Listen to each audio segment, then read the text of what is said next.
Hey y'all, welcome back to Fortune Travels. Join me on my journey of healing through food, travel, and spirituality. This week, I'm gonna show you guys how I am currently living in Bali. Yes, you read right. My rent in Bali is less than $200 a month. Honestly, if you really wanted to, you could probably live even cheaper. I just wanted to give y'all a video on how I was able to find this place, how I was able to find the right price point for me, where exactly I am in Bali, because obviously the different places you go in Bali are gonna have different prices in terms of rent. So let's go ahead and dive in. So I'm gonna be honest, I've been in Bali now for about 2.5 months, and I did not find this place initially. Initially, I was bouncing around from Seminyak to Canggu to Ubud, back to Seminyak, really trying to find the right place for my vibe that fit me. A lot of people go to Ubud, which has all of the resources for healing, massaging, yoga, whatever you really want to do in terms of healing practices.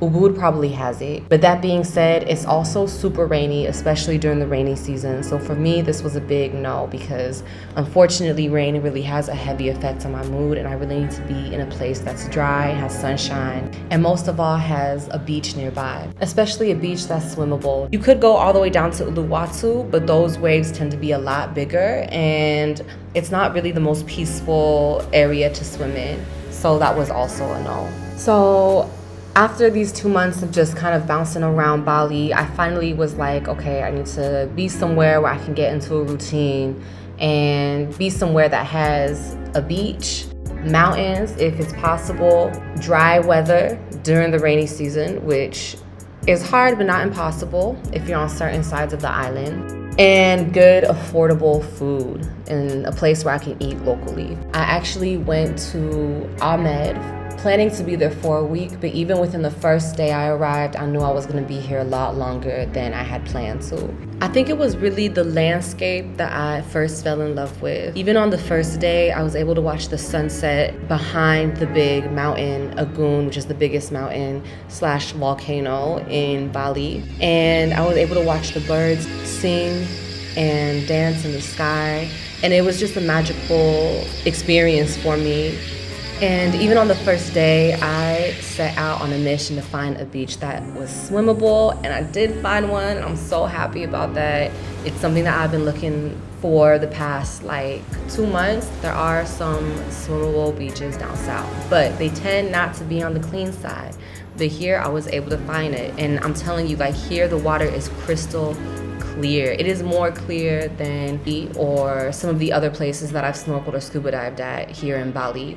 And I will release a video later about Gilichi and some of the other locations I've been to, but for now we're gonna focus on this, okay? Because I really want to empower some of you guys to really make the move to come out here, because it is truly a beautiful, beautiful island filled with amazing, loving people who are so compassionate and caring. Maybe I'll make another video for that later. Comment below if you would like me to make a video about the culture here in Bali, because it really is something special and something to be admired. So now that I saw that this place had everything that I needed, I actually decided to stay in my homestay that I booked on Booking for a week. So this is the bedroom. Obviously it's a little basic, but I like that it has the bed, some place to put my clothes, a little desk area for my journal with some drawers too to keep it tidy and clean. Here is the bathroom.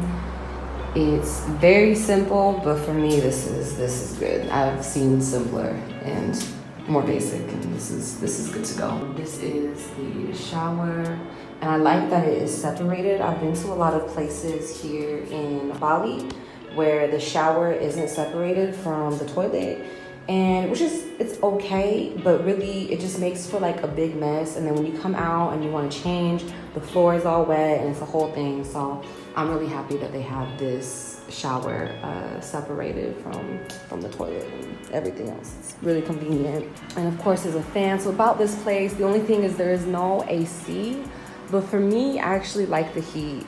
So I don't mind that there's no AC. The fan is enough. There's also a ceiling fan. And also, like during the evening, I always open up the doors because there's a nice breeze that comes in. So it really is never that hot, to be honest. This is usually where I have my breakfast in the morning, and I look at this view. Look, this is the reason why I decided to stay here. I could have been going to other places. This is just gorgeous. It's really gorgeous. And I just love the view. I love the view of the mountaintops or hilltops, whatever you want to call it. I love the view of the rice fields. And then sometimes I'll see people working in the rice fields, and I'll have birds coming, like arriving on that tree or this tree right here. So I think I saw a parrot the other day. So it's just, for me, it's very ideal to be here. And I think right now you can't really see it, but usually behind those clouds you'll be able to see a little bit of the volcano. And then also there's a drying rack. Just excuse the mess.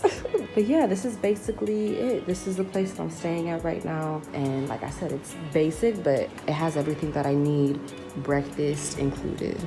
So I negotiated with a price with the owners, and they actually gave me a really good deal. They said I could stay here for a month for about $200, which actually it's a little less than that, but it was a really good deal for me. I loved, again, like the view is like the reason why I'm staying here. It's so beautiful. It's so beautiful.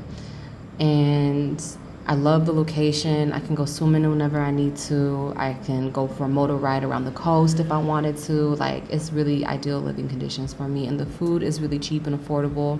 And I can get like a fish for less than $1, a whole mackerel for less than $1. I mean, come on, like what more could a girl want? Come on now. Now, I definitely lucked out with this location and price. And also, there isn't a kitchen in my room, but they let me use their kitchen downstairs.